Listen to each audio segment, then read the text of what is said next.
കുഞ്ഞിനോട് സംസാരിച്ചപ്പോൾ സ്കൂൾ വിട്ട് വീട്ടിലേക്ക് പോകുന്ന വഴി ഒരാൾ അയാളുടെ ജെനിറ്റൽസ് എക്സ്പോസ് ചെയ്ത് കാണിച്ചു എന്നതായിരുന്നു പ്രശ്നം. അതായത് എക്സിബിഷനിസം. ഇതൊരു സൈക്കോസെക്ഷൽ ഡിസോർഡർ ആണ്. ഇത്തരം സെക്ഷൽ ഡിസോർഡേഴ്സ് പലതരത്തിലുണ്ട്.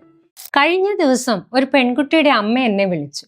സ്കൂൾ വിട്ട് വന്നതിന് ശേഷം മോൾ ആകെ ഡിസ്റ്റർബ്ഡ് ആണ്, ഒന്ന് സംസാരിക്കാമോ എന്ന് ചോദിച്ചാണ് വിളിച്ചത്.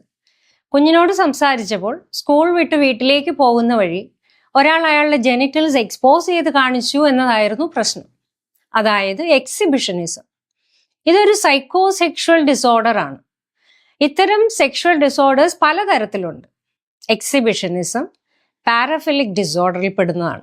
അതായത് വളരെ തീവ്രമായ സെക്ഷൽ ഡിസയർ വിചിത്രമായ സാധനങ്ങളോടോ സാഹചര്യങ്ങളോടോ അപരിചിതരായ വ്യക്തികളോടോ തോന്നുക. ഇത്തരം താല്പര്യങ്ങൾ ആ വ്യക്തിയെ മനോരോഗിയാക്കി മാറ്റുമെന്ന് മാത്രമല്ല, മറ്റുള്ളവർക്കും ഉപദ്രവമായി മാറുന്നു.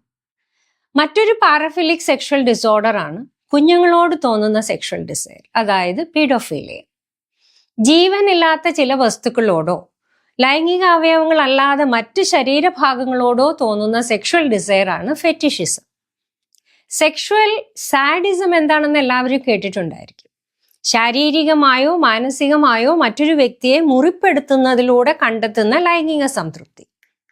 മറ്റേ വ്യക്തിയുടെ അനുവാദം കൂടാതെ സ്പർശിക്കുന്നതും ശരീരത്തിൽ റബ്ബ് ചെയ്തുകൊണ്ടിരിക്കുന്നതും അതിലൂടെ sexual satisfaction ഉണ്ടാകുന്നതുമാണ് ഫ്രോട്യൂറിസ്റ്റിക് disorder.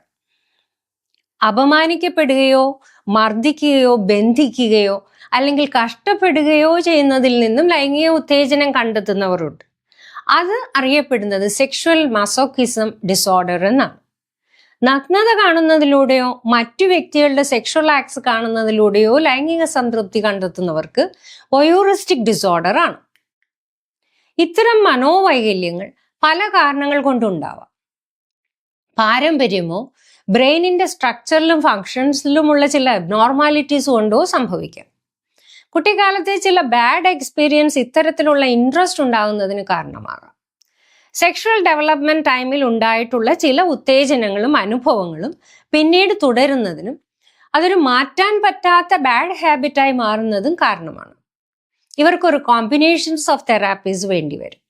CBTയോടൊപ്പം aversion തെറാപ്പിയും relapse പ്രിവെൻഷനും വേണം. ആന്റി ആൻഡ്രോജൻസും ആങ്സൈറ്റി ഡിപ്രഷനും കുറയ്ക്കാനുള്ള മെഡിസിൻസും ആവശ്യമായി വരാം. ഏറ്റവും ആവശ്യം സെൽഫ് ഹെൽപ്പ് പ്രോഗ്രാംസ് ആണ്. കൂടാതെ എപ്പോഴും എൻഗേജ്ഡ് ആക്കത്തക്ക വിധത്തിലുള്ള തൊഴിലുകളിൽ ഇവരെ ഏർപ്പെടുത്തുകയും വേണം.